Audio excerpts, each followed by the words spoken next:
Et on attaque la quatrième partie. Donc, on a vu la définition des mémoires akashiques.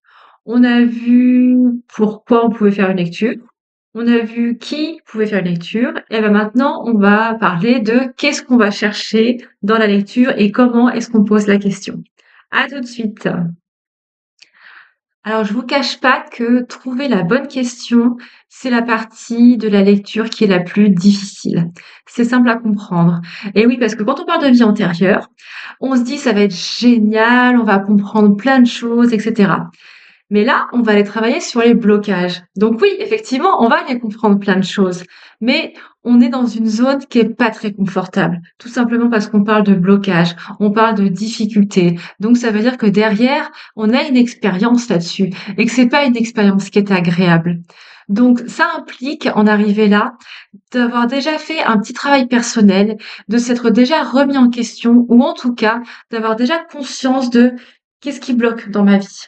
Qu'est-ce qui va pas dans ma vie aujourd'hui? C'est quoi ma difficulté? Et ça, c'est le pas le plus difficile à faire. Alors, si vous en êtes rendu là, bravo. Donc, vous avez vu qu'aujourd'hui, pour nous aider pour les questions, j'ai mis notre copain l'ermite. Ben oui, parce que c'est lui qui regarde avec sa petite lampe, qu'est-ce qui s'est passé, il se retourne pour bien comprendre. Donc aujourd'hui, c'est lui qui va nous aider à formuler les bonnes questions. Donc déjà, quelque chose de très logique, toutes les questions fermées, donc qui commencent par qu'est-ce que, donc c'est-à-dire les réponses qui répondent par oui ou par non, aucun sens. Est-ce que j'ai déjà eu une vie avec lui? Bon bah généralement c'est oui quand même, mais ça nous fait pas avancer sur une réflexion. Donc toutes les questions fermées, on élimine tout de suite. D'autres types de questions à éliminer tout de suite de notre vocabulaire, ce sont les questions qui commencent par quand. Et oui, parce que si on pose une question avec quand, ça veut dire qu'on va chercher une date. Et on n'est pas dans de la divination, on n'est pas dans de la voyance. Donc, ça n'aurait pas de sens. Alors, les questions par quand, on oublie aussi. Les questions qui concernent une autre personne, on peut pas non plus, ça on l'a vu dans le troisième point, on peut seulement poser une question si on est impliqué dans une relation avec quelqu'un. Mais poser une question juste sur quelqu'un d'autre, on peut pas. Et comme on cherche l'origine de quelque chose, on va privilégier les questions comme, alors je vous ai fait une petite liste, par exemple, quelle est la source de tel blocage? D'où vient cette peur de quelque chose? Pourquoi est-ce qu'il est difficile pour moi, etc. Quelle est l'origine de? Quelle croyance limitante m'empêche de? Quel est le sens de quelque chose?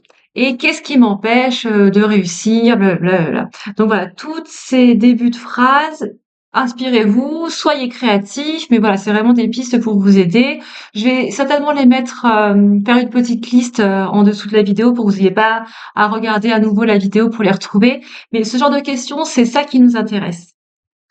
Alors, ce qui est important et que je veux bien vous faire comprendre, c'est que plus vous serez précis dans votre question, et plus vous aurez une réponse précise. Et donc, plus vous pourrez en faire quelque chose.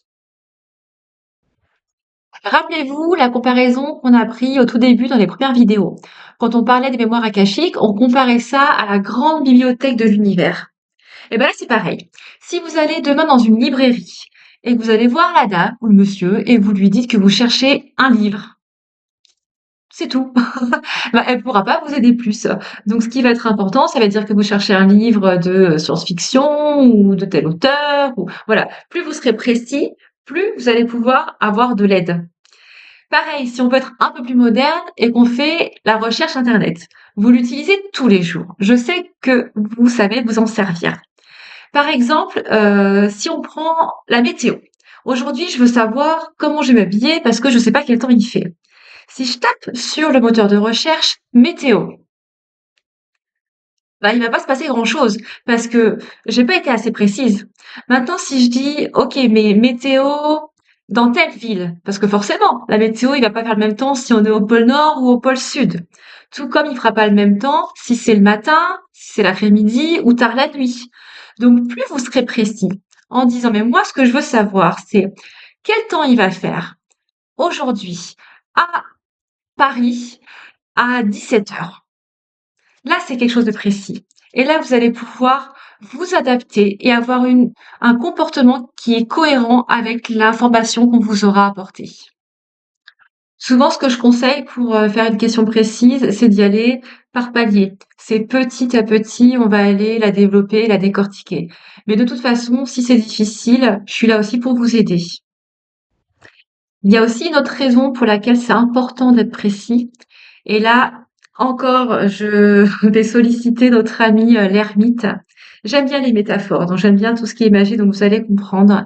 Mais on va remettre aussi tout ça dans son cadre, où là, on est une fois encore dans de l'énergétique et on est dans du subtil. On est dans de la vibration. Donc, c'est aussi une façon d'être précis dans la question. C'est aussi une façon de focaliser son énergie sur ce qu'on cherche vraiment. Imaginez, vous rentrez dans la caverne d'Ali Baba. Il y en a partout, partout, partout, partout. Si vous cherchez avec un gros projecteur, là, bah, vous allez voir plein de choses, mais rien de précis. Si vous cherchez avec un tout petit faisceau lumineux, vous allez pouvoir voir exactement ce qu'on éclaire. Et c'est ça, en fait, qu'on cherche. C'est que n'oubliez pas que dans les soins énergétiques, dans les soins vibratoires, ce qui pose l'intention, c'est l'énergie qu'on y met. Donc, si vous vous dispersez à poser des questions trop vagues ou à faire plein de questions en même temps, l'énergie va se dissiper partout et bon, ce sera moins précis. Donc, c'est aussi pour la qualité de la lecture et pour que ce soit plus bénéfique pour vous. Focalisez-vous. Bah, je vous avais dit que c'était pas la partie la plus simple de trouver la bonne question, mais rassurez-vous, on va y arriver. Je suis aussi là pour vous aider et puis surtout, vous allez voir que c'est très, très intéressant de se poser, ces questions-là et c'est vraiment une grosse partie du travail et ça commence déjà à ce moment-là. Donc bon courage et à plus tard.